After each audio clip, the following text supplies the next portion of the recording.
Avez-vous déjà remarqué que certaines personnes deviennent riches, alors que d'autres, peu importe leurs efforts, semblent coincés dans une position inadéquate toute leur vie? Pourquoi est-ce que certains travaillent 35 à 50 heures par semaine pendant 30 ans et n'ont presque rien à la retraite, alors que d'autres, en une décennie, construisent un patrimoine massif et atteignent la liberté financière? Le problème n'est pas le travail, ce n'est pas le talent, ce n'est même pas le montant de leur salaire. Le problème, c'est leur façon de penser l'argent. Dans cette vidéo, nous allons explorer quelques grandes leçons de Père riche, Père pauvre, un livre qui a transformé la vie de millions de personnes. Mais attention, savoir ces principes ne suffit pas. Ce qui va réellement faire la différence, c'est comment vous allez les appliquer dès aujourd'hui.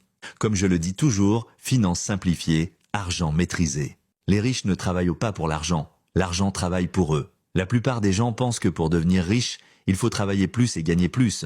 Mais c'est faux. Si vous échangez votre temps contre de l'argent, vous serez toujours limité. Vous avez 24 heures par jour. Vous pouvez travailler plusieurs heures, mais vous finirez épuisé. Même avec un salaire élevé, votre revenu s'arrête dès que vous arrêtez de travailler. Les riches, eux, pensent autrement. Ils construisent des systèmes qui leur rapportent de l'argent même quand ils dorment. Prenez un instant et posez-vous cette question. Si demain je perds mon travail, combien de temps puis-je survivre avec mes revenus passifs? Si la réponse est quelques mois au mieux, alors vous êtes dans un piège financier. Et votre objectif doit être de trouver un moyen de générer de l'argent sans travailler activement. Et pour cela, il faut comprendre la différence entre un actif et un passif.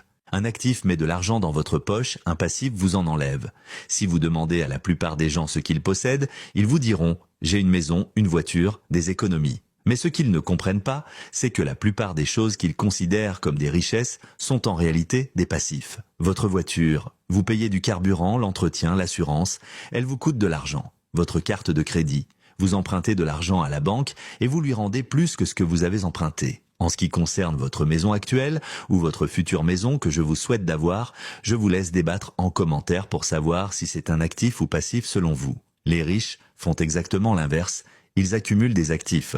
Mais un actif, c'est quoi? Un actif, comme le dit le titre, c'est tout ce qui met de l'argent dans votre poche au lieu de vous en faire perdre. Un bien immobilier qui vous rapporte des loyers, des actions qui vous versent des dividendes, un business qui tourne sans que vous soyez là. Donc, la règle d'or est simple, achetez des actifs, limitez les passifs.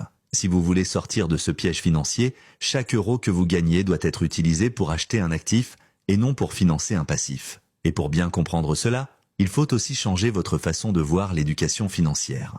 Depuis l'enfance, on nous répète inlassablement la même formule « Travaille de bien à l'école, décroche un bon diplôme, trouve un emploi stable et tu seras en sécurité financière ». Pourtant, cette croyance est l'une des plus grandes illusions du système éducatif moderne. Des millions de personnes suivent ce chemin à la lettre et, des années plus tard, malgré un diplôme prestigieux et un salaire confortable, elles se retrouvent coincées dans un cycle d'endettement, d'incertitude et de stress financier. Pourquoi?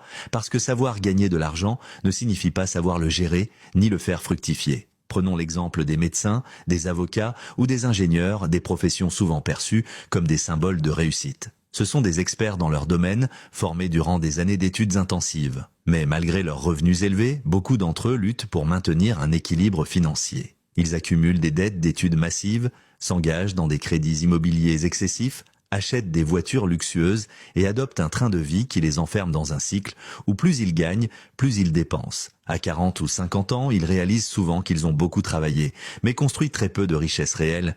Mais pourquoi cette situation est-elle si courante ?